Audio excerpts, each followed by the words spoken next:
The Detroit Lions may be having the best week of any team in the NFL playoff.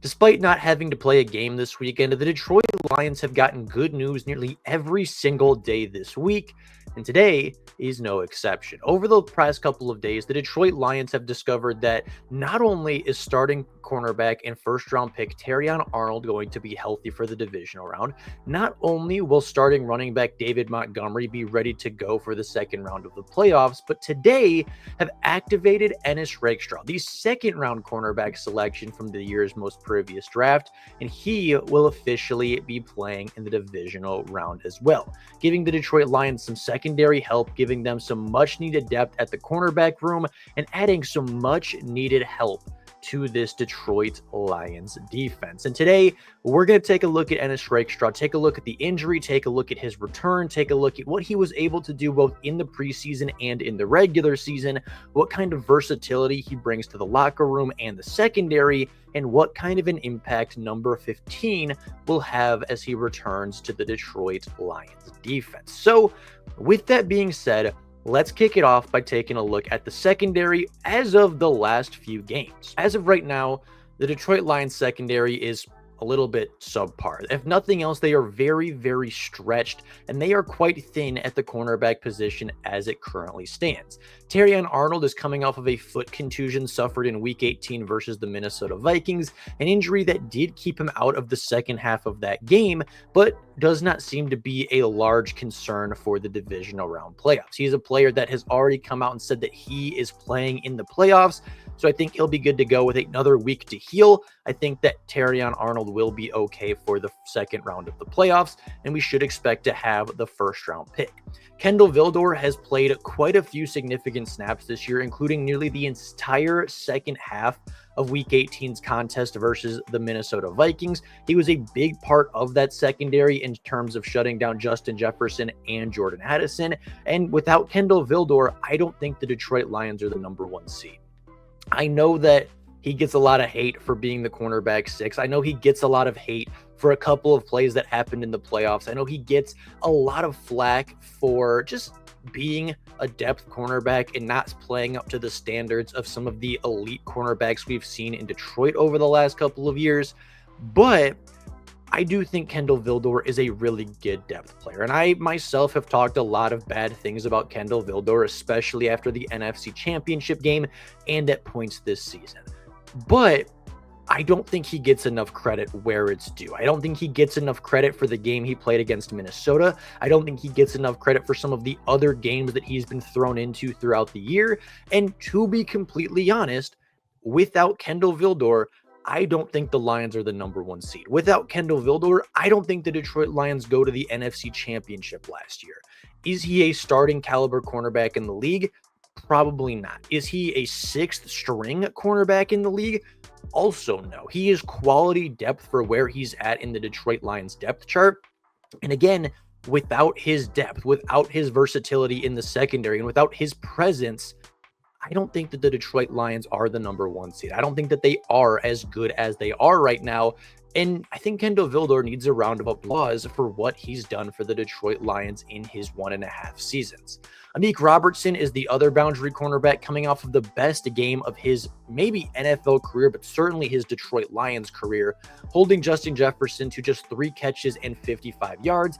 He was really tight in coverage, was very physical within the route, step for step with Justin Jefferson pretty much the entire way. And even though I won't say he locked him down as much as some of the other news sources will say, he got beat a few times. He also could have come up with an interception in the end zone. He also, again, didn't have many footballs be caught against him. So give him credit where it's due. He played a really good game and helped the Detroit Lions win.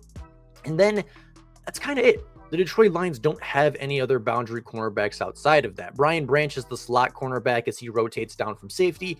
Ifeatu Melifonwu has experience playing boundary cornerback, but that was nearly half a decade ago at Syracuse and in his rookie season.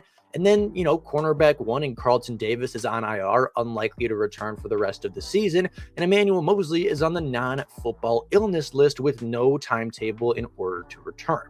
So with 4 cornerbacks active on the roster, they're quite thin at the position, and Ennis Rakestraw will help with that. Ever since going down in week number 8, Ennis Rakestraw has been greatly missed. He was placed on injury reserve on November 23rd, and in his 8 games, he totaled 6 tackles, he played 46 defensive snaps, and was okay. He was primarily a special teams player, but did see about 50 defensive snaps at the cornerback position, and overall, I thought was okay. He played 23 coverage snaps for the Detroit Lions, was targeted 6 times, 4 completions for 53 yards, didn't allow a touchdown, but did not allow an interception. A lot of the catches that he allowed underneath were pretty short yardage situations. They were not massive plays through the air. Most of those targets came against the Dallas Cowboys in the 4th quarter when the backups were playing. I thought Ennis Rakestraw has been really good. He hasn't had the opportunity to really stand out this season, hasn't had the opportunity to truly show why he was drafted in the 2nd round. But overall, when it's all said and done, I think he was a good selection. I think after what we saw in the preseason and what we saw in limited capacities this year in the regular season, I think Ennis Rakestraw is more than capable of playing the cornerback position in the NFL. I think he is more than good enough to be a starting cornerback in this league. And if nothing else, adding that depth to the Lions secondary will help them out tremendously. In the preseason against the Giants, he had arguably the most impressive performance of any player on the roster. In 24 coverage snaps, playing nearly the entire game, he allowed just a single reception and 0 yards. He was playing really good in coverage. He was very tight in coverage. He was a great tackler, stepped up against the run really well. And I think that's where his biggest strength lies. Ennis Rakestraw isn't going to be a ball hog. Ennis Rakestraw isn't going to put up massive interception numbers, but what he will do is he'll set the edge as a cornerback. He will step up and make hits as the most outside player and most outside defender, and he'll put the running back on the ground. He'll make the tackle. He'll limit those big plays in the run game, and that's where his value lies. That's why he and Terrion Arnold were drafted so incredibly high, is because they not only know how to cover, they not only are able to shut down wide receivers, but they're able to step up against the run. They're able to be physical. They're able to take on blocks, and Ennis Rakestraw is one of the best players on the Lions roster when it comes to stepping up and making a tackle at the cornerback position.